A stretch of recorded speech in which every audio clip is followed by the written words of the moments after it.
Hey guys, what's going on? It's Flip, and today we're talking about Shaw Brothers because it's Shaw Timber. For those of you who don't know, every September, martial arts fans like to rename the month to Shaw Timber. This is kind of a thing that happens in the movie circle where fans will just rename certain months to fit a theme, to fit a genre. Like November is Noir-vember for a lot of people, where they'll just watch a bunch of noir films in the month of November.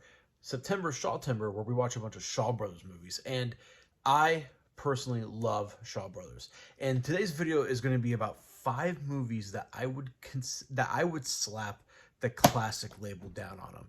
These are films that I believe deserve a Blu-ray, and not everything is going to be martial arts.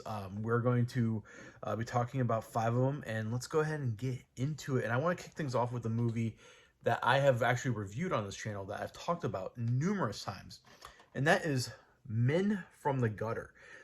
This is a movie that was very hard to track down, extremely hard to track down. This might be one of the rarer movies in my collection. Sorry, I'm very bad with names, but the director is Lan Nai Sai, who you might know as the director behind The Seventh Curse and Rikio, which both got great releases from 88 Films. I'm looking at him over there. But this movie does a lot for its very short runtime. It's sub an hour and a half. Let me see.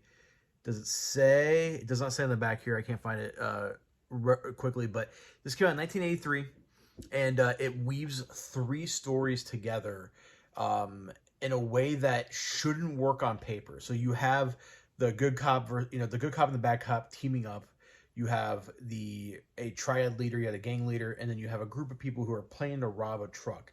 And it all weaves in together, and it ends in a John Woo-esque shootout at the very end of the movie. Warehouse scene. It's, I think this came out before Hard Boiled, and if it did, I could definitely see Woo looking at this film and being like, wow, that's awesome. Because there's a lot of elements to this that are in Hard Boiled. So either this ripped off Hard Boiled, or not ripped, but took influence from Hard Boiled, or John Woo took influence from this movie.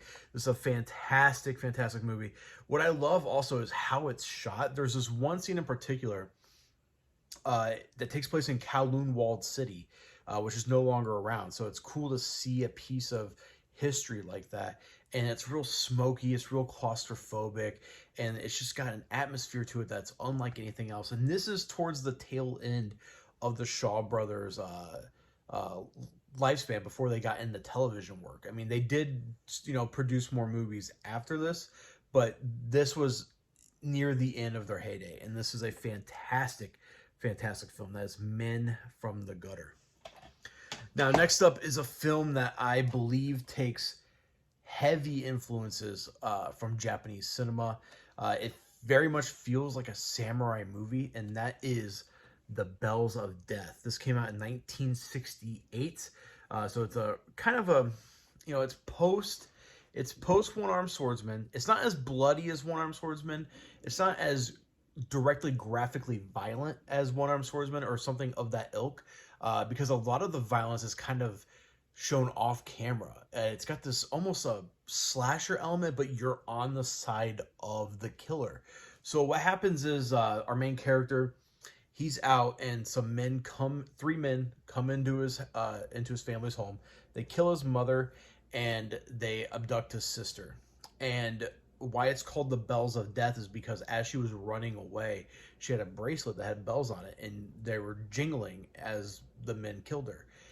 So he takes the bracelet from his dead mother, and he hunts down each of the people that had their hand in killing his mom and taking his sister, and you hear the bells off screen. So, and you see the terror on the killer's faces, and it's really well done. It's very tense, and it was one of the biggest surprises when I took the undertaking of trying to watch every martial arts film that Shaw Brothers produced. This one stood out pretty quickly to me as one of the best things that they've ever produced, and sadly it's not talked about that much, and I really wonder why, because this, I feel like, got released now would be a huge success and a huge hit. So that is The Bells of Death. Then now we're switching it up to a crime movie starring Gordon Liu, and that is The Godfather of Canton. It's really, really cool to see Lou play an absolute madman in this movie, because he starts off as a cop, if I'm remembering this correctly, and ends up becoming a crime boss.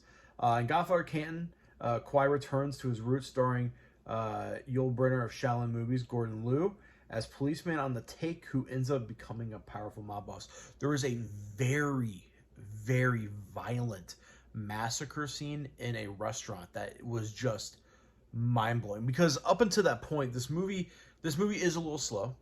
It's very dialogue heavy, but the story and the characters are very intriguing.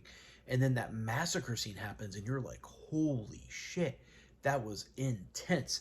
So this came out in 1982. So a lot of, so far 2 of these are from the 80s, one of them is from the 60s, but this is a fantastic movie. I would definitely say Gordon Liu's most underrated performance. Again, seeing him as a madman is a lot of fun, and he kills it. It's fucking Gordon Liu. It's Gordon Liu. Then we got Judgment of an Assassin. This is top 5 favorite Shaw Brothers movies for me. Sun Chung as the director, came out in 1977, and as when I was watching every Shaw Brothers movie, Sun Chung was a director that every time one of his movies hit my Blu-ray player, I was instantly hooked, and I was like, man, this Sun Chung guy is fucking amazing. And he's mostly known for Human Lanterns, which just got released from 88 Films, great release. But I really do think Judgment of an Assassin is his finest work. There are some heavy themes in there.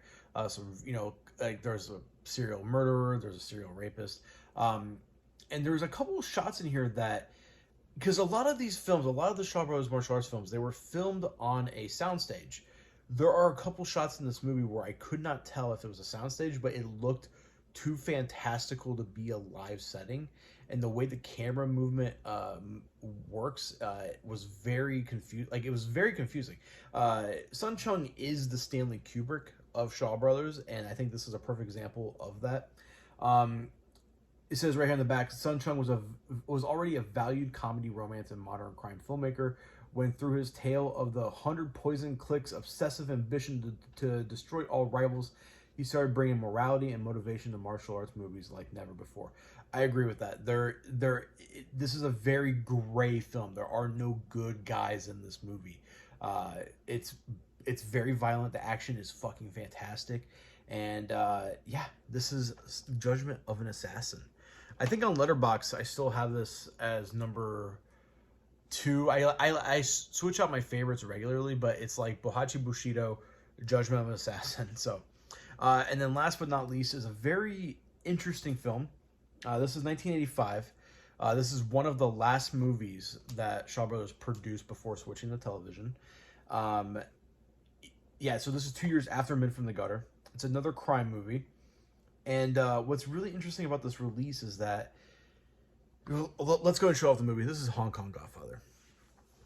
This is a very violent movie. Like, I mean, extremely violent. Like, loads of blood. But what's very interesting about this release is that this got a remaster from Celestial Pictures, but it never got a Hong Kong DVD. The only way to get this movie was from the American Funimation release. So this movie, which almost never happened. So the Funimation line, to briefly talk about the Funimation line was 15, I want to say 15 movies, which I think their selection was great. I think I did a video on the Funimation line. Fantastic line of films. It's one of my favorite complete collections in my collection, alongside the Samurai Cinema collection. But what I love, so that line was originally being put out by another company that went under, and then Funimation swooped in, saved all the licenses, and decided to release them themselves.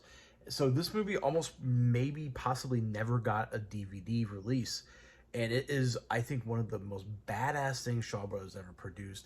It is absolutely crazy. So the Triad Underworld is a war in 1985's Hong Kong. The Triad Underworld is at war in 1985's Hong Kong Godfather, a blood-splattered tale of revenge, sex, corruption. A violent new gang is hacking away at crime boss Han's power when the old man and his family are viciously murdered, Han's three most trusted men, a retired killer Mad Wei, a hitman Playboy Long, and a Sergeant Wan, a city cop, undertake a brutal campaign of street justice featuring iconic martial arts villain Shi Chian, Bruce Lee's diabolical nemesis in Enter the Dragon. Hong Kong Godfather has been considered one of the most hardest to obtain titles in the Shaw Brother canon until now, and it still is. This is one of the rare titles in my collection. Very, very sad that it's not more readily available and not more readily talked about. And when I was so the Asian Cinema Circle, shout out to all my homies in there. I was posting screenshots of that movie because I wanted to rewatch it, and I was just going through Google Images, and I forgot how absolutely violent and visceral this movie was. And I was posting screenshots in the chat, and Fanatical Dragon, who already has review discs of Shawscope Volume 2, was talking about how that would probably have been a better fit for that box set than Mercenaries from Hong Kong. Hopefully, fingers crossed, somebody puts this out. I could see Arrow, because they briefly talked about how box sets 3 and 4 won't necessarily be mostly kung fu or martial arts. I would love to see a wuxia set. I would love to see a crime thriller set. I'm getting into the Shaw Brothers crime movies, like Hong Kong Godfather, like Men from the Gutter and Godfather of Canton, and they have the same charm and charisma as all their martial arts movies. So I would love to see more of them get a remaster, get a nice commentary. But yeah, these are the 5 classics that I think, or 5 movies that I would slap the classic title under. And again, it's Hong Kong Godfather, Judgment of an Assassin, Godfather of Canton, The Bells of Death, and last but not least, Men from the Gutter. Let me know in the comments down below what you think are underrated Shaw Brothers titles, because when I was making this list, I was really thinking, because there are like the A, and this is just in popularity, not in quality of film, but there are like the A tier titles, the 36 Chambers of Shaolin, the 5 Deadly Venoms. Then there are the B titles, which are more like the Human Lanterns, maybe the Flying Guillotine, and then there are like the C titles like Hero from 1997, and then there are like, I think, the D titles, stuff like what I listed here, like The Bells of Death or Temple of the Red Lotus, so stuff like that. But let me know in the comments down below what your favorite unknown Shaw Brothers titles are, and let's have a discussion. And I'm Flip. I'll see you guys next time.